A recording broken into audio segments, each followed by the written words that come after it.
Hello అండి, welcome back to my channel. ఈరోజు ఒక మంచి చిట్కా షేర్ చేస్తున్నాను. మరి వీడియోని స్కిప్ చేయకుండా చూడండి. అదే అండి, ఏంటంటే మనలో చాలామంది ఎప్పుడో ఒకసారి ఈ పొరపాటు చేసే ఉంటారు, గిన్నెల్ని మార్చేయడం.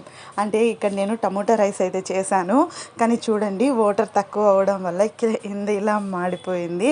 సో నేనైతే ఎప్పుడూ స్క్రబ్బర్ వేసి లేదా స్పూన్లు గెరిటెలతో వేసి గీకనండి, ఎందుకంటే అలా చేస్తే మనకి దుంకలు పడిపోతుంది, కుక్కర్ పాడైపోతుంది. సో కాబట్టి ఈజీగా మనం ఎలా దీన్ని క్లీన్ చేసుకోవాలో చూపిస్తా చూడండి. ముందుగా ఒక స్పూను ఇడ్లీ సోడా వేసుకోండి, తర్వాత ఒక స్పూను సాల్ట్ వేసుకోండి. ఈ రెండు వేసుకున్న తర్వాత ఇక్కడ నేను వెనిగర్ వాడుతున్నాను, అంటే మనం తినే వాటిలో కలుపుకుంటాం కదా, అదే అండి. సో ఇంకా మీకు చెప్పాలంటే శనగ పులుసు అంటారు, ఓమాటర్ శనగ పులుసు అని మీకు ఐడియా ఉంటుంది కదా. సో దాంట్లో శనగ పులుసు ఉంటుంది కదా, అది మీ దగ్గర అది లేదు అంటే నిమ్మకాయ ఒక సగం దెబ్బైనా వేసేసుకోండి. సో ఇప్పుడు ఇందులో వెనిగర్ వేయగానే మనకి బాగా బురుగు కూడా వచ్చింది, చూసారు కదా. నిమ్మపండు వేసినా అలాగే వస్తుంది. ఇప్పుడు మనకి ఎక్కడి వరకు అయితే మాడిందో అక్కడి వరకు వాటర్ వేసుకోండి. నాకు అడుగు మాత్రమే కాబట్టి ఒక్కొక్క స్పూన్ వేసుకున్నాను, మీకు ఇంకా ఎక్కువగా ఉంటే రెండు స్పూన్లు వేసుకోండి. అలాగే వెనిగర్ కానీ నిమ్మపండు కానీ ఏదే వేస్తున్నారో అవి కొంచెం ఎక్కువగా వేసుకోండి. ఇప్పుడు దీన్ని ఒక అరగంట పక్కన పెట్టేసేయండి చాలు. అరగంట తర్వాత మీరు దీన్ని స్టవ్ మీద పెట్టుకోండి. మంచినీళ్ళే పోసుకోవచ్చు, వేడి నీళ్ళు ఏం అవసరం లేదు. మంచినీళ్ళు పోసి మీరు అరగంట పక్కన పెట్టేసినా కూడా మీకు ఈజీగా ఇది వచ్చేస్తుంది. సో తర్వాత స్టవ్ మీద కాస్త ఇలా పెట్టుకొని వేడి చేసుకున్నారంటే చాలు. గరిటెతో ఇలా కలబెట్టారంటే జస్ట్ మనకేం ఒక్క తెల్లు వస్తే, అంటే పొంగుతుంది కదండి, అలా వస్తే చాలు. ఒక్కసారి ఉడికినట్టు వస్తే చాలు.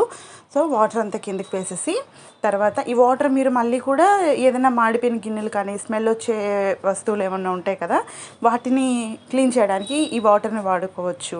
ఇప్పుడు చూడండి, నేను స్క్రబ్బర్తో సోప్తో కొంచెం ఇలా రబ్ చేస్తున్నాను అంతే, ఎంత నీట్గా వచ్చేస్తుందో. అస్సలు నేను ఒక చేత్తో ఫోన్ పట్టుకొని ఒక చేత్తో క్లీన్ చేస్తున్నాను. ఇక్కడ చూసారు కదా ఎలా చక్కగా ఈజీగా వచ్చేస్తుందో. చాలా ఈజీగా అయితే పోతుందన్నమాట. అంటే పప్పు కానివ్వండి, మనం రైస్ పెట్టినప్పుడు మాడిపోతూ ఉంటుంది, పప్పు మాడిపోతూ ఉంటుంది, ఎస్పెషల్లీ పాల గిన్నెలు చాలాసార్లు మార్చేస్తూ ఉంటాము. అవన్నీ పోవాలి అంటే మనకి ఈజీ ట్రిక్ అనమాట. నానబెట్టి, అంటే ఉప్పు సోడా కొంచెం వేసి నానబెట్టి ఒక హాఫ్ అన్ అవర్ పక్కన పెడితే మనకి వితిన్ 1 minute మాడింది మొత్తం క్లీన్ అయిపోతుంది.